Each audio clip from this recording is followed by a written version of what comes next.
Bonjour les amis. Aujourd'hui, nous allons parler des réseaux sociaux et les jeunes. Ces dernières années, nous assistons à une augmentation rapide du nombre des réseaux sociaux. Les jeunes et surtout les adolescents sont les grands adeptes. Bien sûr, ces réseaux sociaux ont des avantages et des inconvénients comme toute nouvelle invention. Nous ne pouvons les incriminer, mais on peut reprocher à certains jeunes leur mauvais usage.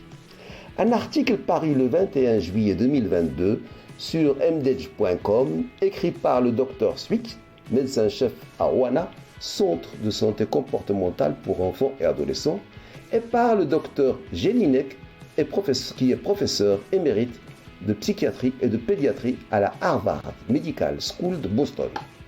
Ces deux éminents chercheurs ont montré que les adolescents passent plus de 7 heures par jour sur leur téléphone, sans compter le temps consacré au travail scolaire en ligne. Et les enfants de 8 à 12 ans ne sont pas en reste, avec près de 5 heures d'utilisation quotidienne du téléphone.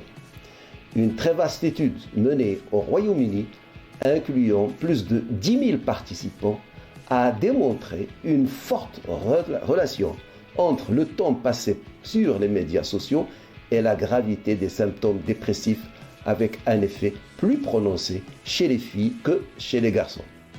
Le professeur Jelinek déclare qu'il faut rappeler aux jeunes que ces applications ont été conçues pour être si engageantes et parfois entraîner une addiction. Comme pour le tabac, cette addiction est le modèle économique grâce auquel ces entreprises gagnent beaucoup d'argent. En effet, les adolescents sont la cible démographique car ils sont les plus sensibles aux récompenses sociales et constituent le public le plus précieux pour les annonceurs. Les adolescents souffrant de dépression sont confrontés à un manque de motivation et d'estime de soi, et les récompenses des médias sociaux peuvent les empêcher de faire de l'exercice et de s'engager socialement, ce qui est essentiel à leur traitement. Les jeunes ont besoin de 8 à 10 heures de sommeil par nuit et d'un exercice régulier. Et bien sûr, ils ont des devoirs à faire à la maison. Il faut les aider à réfléchir à la manière d'utiliser judicieusement leur temps pour soutenir des relations et des activités satisfaisantes, tout en leur laissant le temps de se détendre et de rester en bonne santé.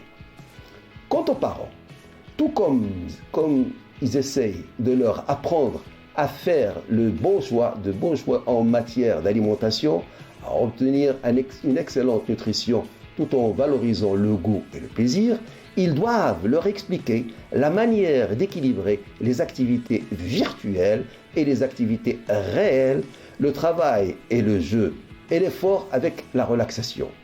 Il faut contribuer à développer la conscience de soi des jeunes, à reconnaître le plaisir et l'utilité de leur temps numérique et à renforcer leur sentiment que nous devons tous apprendre à poser les écrans de temps en temps. Les familles doivent être aidées à s'assurer qu'elles utilisent les outils et les jouets numériques dont nous disposons tous de manière à favoriser la santé et le bien-être des jeunes, déclare le professeur Jelinek. Voilà ce que je voulais vous dire aujourd'hui. Si vous avez aimé cette vidéo, vous pouvez liker comme vous pouvez vous abonner en cliquant sur la clochette pour ne rater aucune autre vidéo. Flash Actu Santé vous remercie de votre attention et vous donne rendez-vous demain. Au revoir.